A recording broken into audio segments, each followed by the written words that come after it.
that you can start to sense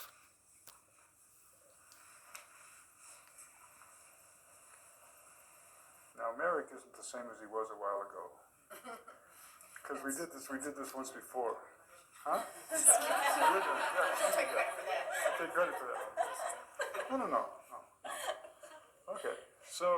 But I will tell you that originally, when I started working with Merrick earlier this morning, there was a really a clear propensity for him to tilt his head a little bit down, and it was very easy for him to begin to roll himself. So the question is how can I help Mary take this rolling and continue to put this rolling into his system, and to continue to help him find the place that is absolutely easy for him to support his own head. Right? Because I think that if I'm doing my work well, I'm continually able to sense whether the person can support their own weight or not. Yeah?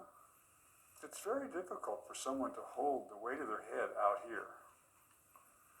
Right? That's a lot of weight. Now we have a bajillion sort of exercises where we do this, we do head exercises and neck exercises and things like that. But the actual ability for the person to lift their head and to come up and find the point of where they can actually sense within themselves where they would roll to, so that their whole system will roll to the table and he can support himself. Yeah? Now, so as you watch, I'm suggesting, I'm giving.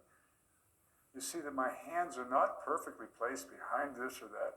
As my hands are now beginning to play with the different places of weight relative to where his head needs to go. I have the support back here, I have this hand. I'm beginning to use my hands to begin to sense and use my hands in ways where both my hands will provide him with the different kinds of support that he needs if he's going to go into a place where he can support himself.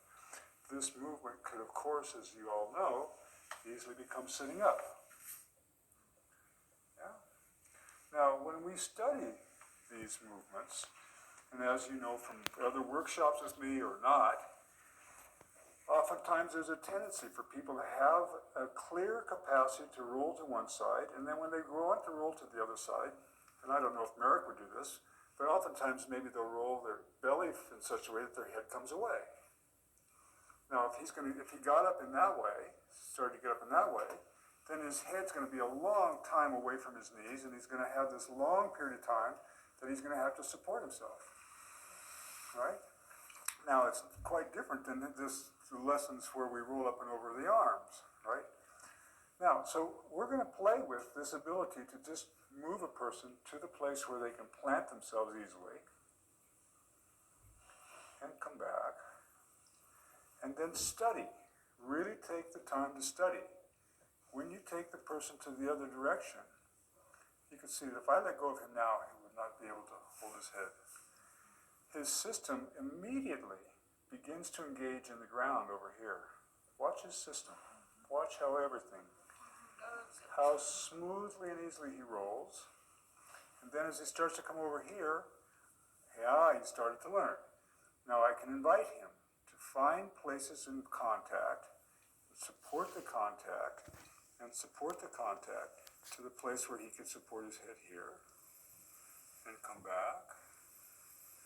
Yeah. And to get to the place where he can come here and he can support his head here and come back. He could then support himself in such a way that he could roll across his ribs to another place of support, so that you're continually inviting him. If he was to really roll up, these ribs would roll underneath him as he rolled up, wouldn't they? Like a tire. He could try to roll this over the top, but that's not going to be as effective as if he could actually roll himself over. If I could wanted to get him up fast, I'd do this. Wouldn't I? I would. In the sense of Shoo. Right? It'd be a lot harder for me to get him to go up and over that, wouldn't it? But he already does that on this side.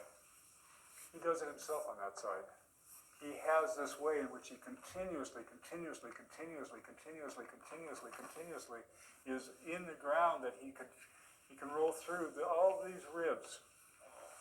Yeah? Missed a rib. I pulled myself. You pulled yourself. Because you went from there, and then you forgot to put those ribs there. That's nice.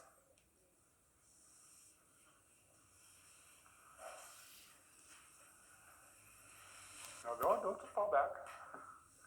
Don't let me pull you back. That's it. Come on now, keep it so I can't pull you back, even as you come down. That's right. That's right. That's right. Now you're having to find something. That's right. Now you're going through that place. Oh.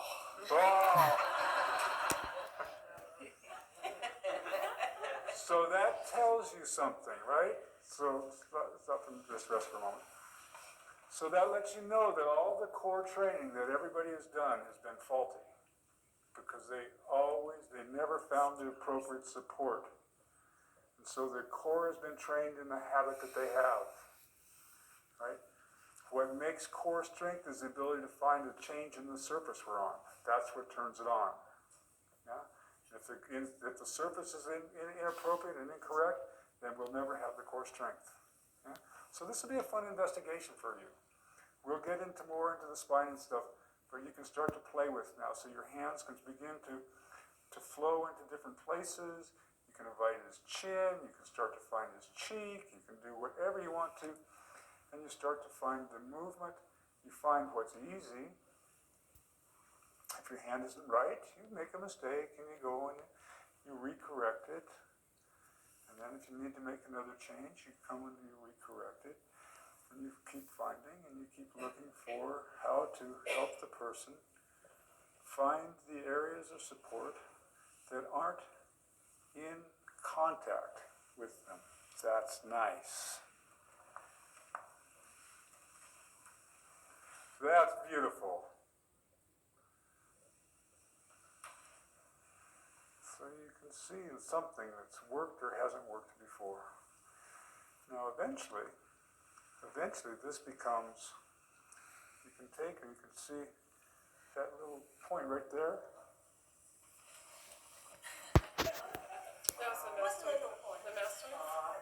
So you can take this shape. You can literally find the point and you can give the shape that his system is ready to work with. Yeah? And so if the system is locked like this, then he's not going to be able to go there, is he? But if this becomes free, then his whole system can begin to go into the place that he couldn't before. It becomes the pattern. It becomes the shape that he's going to begin to, you start and initiate the whole action from. All right? Feel like playing? Not yet.